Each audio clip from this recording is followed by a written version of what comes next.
The new tax law that Republicans have been praising is actually rewarding companies for hiding their money overseas. I mean, I don't know how, that's exactly what it is. We're going to give you a break.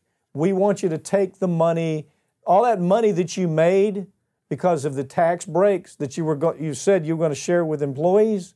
You said you were going to spread the wealth. Well, no, they didn't spread the wealth. What they want to do is hide it overseas now. I can't make this up. They're following this, and here's what they're finding. They're finding, first of all, that the companies that were arguing, give us a tax break, and it's going to trickle down. The first thing they're doing is they're buying back their own stock. Okay, that's number one. Number two is they're giving their CEOs more money. They're giving management more money. This is exactly and number three, then they hide what they have left offshore, overseas. Then, this is how it goes, they come back to the government and they negotiate. Look, what is it, $40 billion as we speak, about $40 billion we know is overseas. Right, worth of tax revenue. Yeah, that's all we know of this point, $40 billion. Okay, so $40 billion's overseas, being hidden in, Ireland or the Bahamas, somewhere out in hide your money land, okay.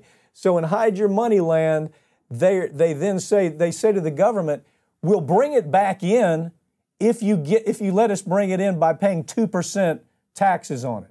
They basically it's extortion. Right. First of all, they're breaking the law most of the time. If you really followed it, there'd be ways to show they're breaking the law.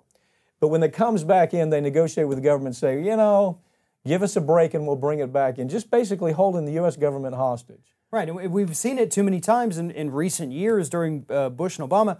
They'll do these tax holiday where you can bring it back right now. You're not going to pay any money on it. Just bring it back to the United States. Mm-hmm. So one of the big selling points that they used to sell this tax break was, we've got companies hiding so much money offshore, which is true, but if we lower taxes, they're going to bring it all back. Right. And no, because lower taxes is not what corporations want.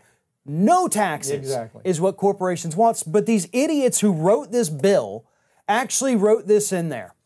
Right now, if you hide your money offshore and bring it back, or excuse me, before the bill, it was 22% you paid on it. Mm-hmm. They lowered it from 22% to 9%. Mm. So they have actually given more incentive for these companies like AbbVie, that was just exposed in this Reuters report. Yeah. What they do is their headquarters is here in the United States. They're the ones, by the way, that make testosterone that's killing men all over the country. Right, so they're based out of Chicago. They do all their work out of Chicago, but they actually claim their headquarter is down in the Bahamas.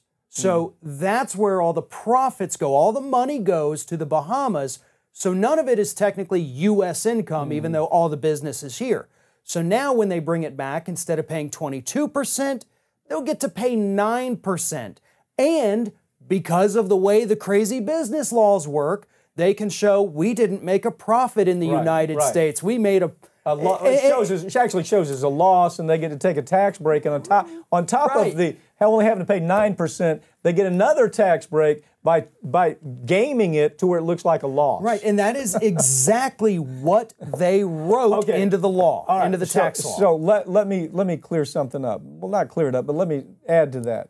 The same people who wrote these kinds of tax laws.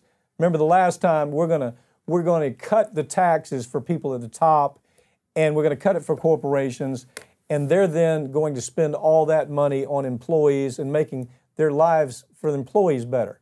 That's what they said. Yeah. Same people who said that, that's what they said. And now we see everything is just the opposite of that, not a bit of truth to it. The Supreme Court this week decided not to rule on 2 gerrymandering cases, which means that this year's midterm elections could be decided before the voting even begins. Really, if you take a look at it, everything is set up in gerrymandering. We almost know, we can predict very closely what's going to happen just by understanding what the gerrymandering setup was. Everybody was hopeful that we would get a fix to this before 2020, right? 2020, I think, is when we start reevaluating gerrymandering. Right. So but that's after the election. So this idea, first of all, the blue wave that we keep talking about, some of the blue wave was built into the idea that we were going to change gerrymandering. Right. And so when you hear the blue wave is getting ready to take place, it's not all that everybody hates Trump. It is that they thought the gerrymandering was going to help the blue wave come back. What is your take on this story? Well, it's disappointing, first of all. And these were two unanimous decisions by the Supreme Court to remand these back down to the lower courts, which means they're going to be caught up for months and months, so we're not going to get any answers in 2018, basically. But the two cases that they heard about were both very interesting. One of them, Wisconsin Democrats were able to really prove that Republicans gerrymandered the state districts there's no question. to benefit Did them. you see pictures of it? Yeah. I mean, the picture is like, this is, it'll be one thin stripe across part of the state, and then it makes an L. Right. It's insane. Yeah, and Democrats won 50% of the vote in Wisconsin, but Republicans won 60 out of the 99 seats. Of where they needed to be. Right. And the votes were where they needed to be. Yeah, and so, but then in Maryland, the other case, it was the opposite. Right. The Democrats took control from Republicans, gerrymandered those districts to where Republicans couldn't win. Same scenario, Republicans get more votes, but Democrats get more seats.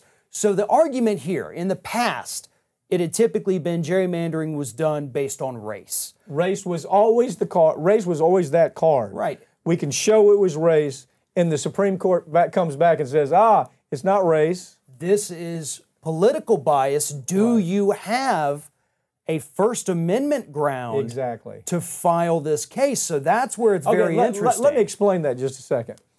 Race is what we call a suspect classification where it comes to the Supreme Court looking at something. It rises to what we call to review. The importance of review becomes more important. So they said, look, back when you were talking about race, we would agree with you that our scrutiny of this law had to be higher. But now they're way out, and that's all this is. It's their way of saying, we don't really think it's racial. We think it's just political. We think it's, one side Republican, the other side Democrat, that you're not happy with the politics of it. You're not giving us a reason for a higher scrutiny. Doesn't fall into race, doesn't fall into gender, doesn't fall into civil rights or anything like that. Therefore, we're really not going to give it a higher review. And so, blue wave, this is going to affect it.